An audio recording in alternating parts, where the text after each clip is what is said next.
Hello everyone, welcome back to my channel.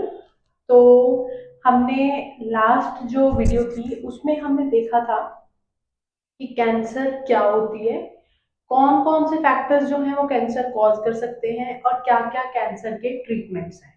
ठीक है। अब हमने इस वीडियो में देखना है कि अल्कोहल और ड्रग के क्या जो है वो यूजेस होते हैं और कैसे ये हमारे लिए बेनिफिशियल होती है, कैसे हमारे लिए हार्मफुल होती है। ठीक है। इस वीडियो में हमने टाइप्स ऑफ ड्रग्स पढ़ने हैं कि वो कितनी अमाउंट में ले वो हमारे लिए बेनिफिशियल होगा और कितनी अमाउंट जो है अगर उसकी इतनी से एक्सीड हो गई तो वो हमारी बॉडी के लिए क्या होगा, हार्मफुल होगा। और कैसे हम बोल सकते हैं कि अब जो है वो ड्रग्स का अब्यूज हो रहा है, मेडिसिन का अब्यूज हो रहा है, कब हम बोल सकते हैं। ठीक है। तो अब इस वाली वीडियो में हमने ये सब पढ़ना है, आइए आगे देखते हैं।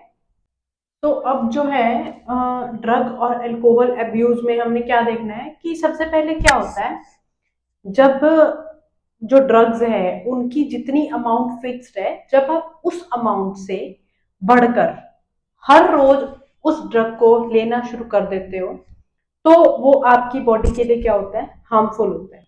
मीन्स उसको आप फ्रीक्वेंटली ले रहे हो, हर रोज आप ले रहे हो, तो उससे क्या होगा, आपकी बॉडी का जो फिजिकल, साइकोलॉजिकल जितना भी बैलेंस है आपकी बॉडी में वो सारा खराब हो जाएगा। And this is known as drug abuse. ठीक है। ड्रग अब्यूज हो गया या अल्कोहल अब्यूज हो गया। अगर आप उसको जितनी मेडिसिन की अमाउंट है उस अमाउंट से ज्यादा हर रोज लेना शुरू कर दे रहे हैं, then that is the abuse of that medicine और ड्रग। ओके। अब देखिए, अब है कैटेगरीज। इन ड्रग्स की भी फर्दर कैटेगरीज होती हैं कि आपने कौन सी कैटेगरी की आपने ड्रग ली है, उस हिसाब से वो आपकी बॉडी पे जो है वो इफेक्ट कॉज करती है। अब जो पहली ड्रग है हमने पढ़ी है दैट इज ओपियोइड। ये बेसिकली ओपियोइड का फंक्शन क्या होता है कि ये बॉडी के अंदर जाती है और हमारे सेंट्रल नर्वस सिस्टम को, CNS that is our central nervous system, वो इसको बिल्कुल रिलैक्स कर देती है। ठीक है। जब सेंट्रल नर्वस सिस्टम के साथ जाके वो बाइंड हो जाती है और उसको रिलैक्स कर देती है, तब हमारी बॉडी के जो फंक्शंस है वो सारे स्लो हो जाते हैं। ठीक है। Means you get relaxed totally and now you want to sleep. ठीक है। क्योंकि बॉडी के जो फंक्शंस हैं वो बिल्कुल स्लो हो चुके हैं। और ये एक्सट्रैक्ट किससे होती है, पोपी प्लांट के लेटेक्स से। नेम क्या है उसका साइंटिफिक, पेपेवर सेमनीफेरम, इससे इसको एक्सट्रैक्ट किया जाता है। वाइट होती है, कलरलेस भी हो सकती है। और बेसिकली इसका मोड क्या है लेने का, इसको स्नॉट किया जाता है या by intravenously, that is by injections इसको लिया जाता है। बेसिकली अगर हम मेडिसिन की बात करें तो ये एक पेन किलर के फॉर्म में यूज होती है, जिसको हम क्या करते हैं, एक्सेसिवली लेके उसको एज अ ड्रग अपनी बॉडी में देते हैं। ठीक है। So this was the first category of drug. Now let us move further to the next category. Next category क्या है आपकी, कैनाबिनॉइड्स। ऑब्टेन किससे होता है, ये कैनाबिस सटाइवा से, और इसको इनहेल करते हैं प्रॉपर या ओरली लेते हैं इसको। अटैच होता है ब्रेन के साथ और इफेक्ट करता है हमारे कार्डियोवेस्कुलर सिस्टम को। ठीक है। और मेनली इसका जो कॉमन नेम्स जिससे आप लोग इसको जानते होंगे दैट इज चरस एंड गांजा। It is very common drug available in the market. Okay. Cocaine होती है नेक्स्ट। इससे किससे लेते हैं, लीव्स से, जो यंग लीव्स होती हैं उससे लिया जाता है इसको, जो यंग ब्रांचेस और लीव्स होती हैं वहां से इसको एक्सट्रैक्ट किया जाता है, लिया जाता है। और ये लेते किससे, बाय स्नॉटिंग यूजुअली। और अगर इसको मैक्सिमम ज्यादा अमाउंट में ले लिया जाए तो हेडेक कॉज कर देता है और इफेक्ट करता है हमारे कार्डियोवेस्कुलर सिस्टम को एंड रेस्पिरेटरी सिस्टम को। And if this system is affected very strongly then it may cause death also. ठीक है। नेक्स्ट है आपका हेलुसिनोजेंस। ये क्या होते हैं, धतूरा से बेसिकली इसको डिराइव किया जाता है और ये हमारे ब्रेन पे जाके जो है वो लगती है ड्रग। एलएसडी भी बोलते हैं इसको।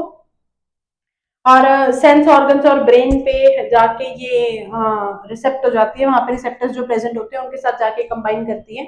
और ये बेसिकली उन पेशेंट्स को दी जाती है जिनको मेंटल इलनेस की प्रॉब्लम होती है, that is depression, anxiety, this all problems अगर किसी को है तो उसको ये ड्रग जो है वो दी जाती है। ठीक है। नेक्स्ट कैटेगरी देखते हैं हम। नेक्स्ट है आपका टबैको। आप सबको पता होगा कि इसको कहाँ से डिराइव किया जाता है, टबैको प्लांट से, और बेसिकली इसको स्मोक किया जाता है, च्यू करके खाया जाता है। और ये जो होता है स्टिमुलेट कर देता है हमारे एडर्नल ग्लैंड को, ठीक है, जिससे क्या होता है एडर्नलिन और नॉन एडर्नलिन सेक्रीट होते हैं ज्यादा, जिससे हमारा बीपी और हार्ट रेट है वो इंक्रीज हो सकता है, ठीक है। और it can cause cancer also, as you all know, mouth cancer, mouth ulcer, many other diseases. It may cause lung cancer, any part in the respiratory tract it can affect, okay। Next है alcohol. Alcohol को हम कैसे लेते हैं, orally इसको लिया जाता है, ओरल इनटेक करते हैं इसका। And it may cause liver disease, ठीक है, लिवर डिजीज कॉज कर सकता है, हेपेटाइटिस हो सकता है, अगर इसको एक्सेसिव अमाउंट में हम ले रहे हैं, then a person can die also, ठीक है। So these all were the drugs which are commonly used in our society. और इसको बेसिकली ज्यादातर क्यों यूज किया जाता है, सबसे पहले जो स्टूडेंट्स होते हैं वो प्रेशर में आ जाते हैं, तो उससे वो अपने प्रेशर को जो है वो नॉर्मलाइज करने की कोशिश करते हैं। नेक्स्ट इसकी क्या कॉज हो सकती है, एज एक्सपेरिमेंटल, कुछ इसका एक्सपेरिमेंट करते हैं कि हम भी ट्राई करते हैं, देन इट बिकम्स एडिक्शन। तो ये कुछ कुछ कॉजेज हैं जिस वजह से ये जो ड्रग्स हैं ये हमारी सोसाइटी में आए, ठीक है। और जो आपका कंट्रोल है इसका वो ये है कि हमें अपना पेरेंट्स के साथ और फ्रेंड्स के साथ अच्छा कनेक्शन बना के रखना चाहिए, जिससे हम इन सब चीज़ों में ना जाएं और अपनी जो हैबिट्स हैं उसमें अच्छी चीज़ों को इंक्लूड करें, and excluding these bad habits. So this was all about this chapter, and I hope आपको समझ में आ गया होगा सब कुछ, और ये चैप्टर आपने कम्प्लीटली पढ़ लिया होगा। तो अब हम नेक्स्ट वीडियो से जो नेक्स्ट चैप्टर है वो स्टार्ट करेंगे। Okay, thank you so much for watching my videos.